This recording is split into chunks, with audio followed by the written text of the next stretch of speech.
Hola gente bonita de Mugen, les habla Hanzo Santiago, hoy en un nuevo tutorial de cómo poner Spark y sonido de daño propios a su char. Lo que tenemos que hacer es simple, comencemos ya.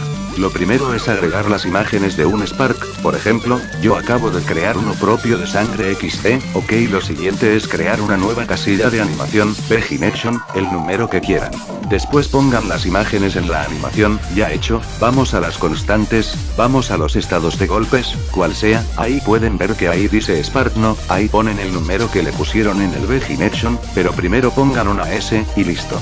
Ahora, vamos a ponerle este Spark sonido, primero ponemos el sonido que queremos, pónganle el número que quieran, vamos a cualquier estado de golpe en las constantes, ahí van a encontrar algo que dice, Hit Sound, eso es para los sonidos de golpes, bueno al poner el número del sonido que pusimos, ponemos una S a lo primero, y ya está, eso es todo, no olvides darle like y comentar, nos vemos guachines. Casi me lo olvido, estoy creando dos nuevos charts, uno de Mortal Kombat Project, y otro de Mugen.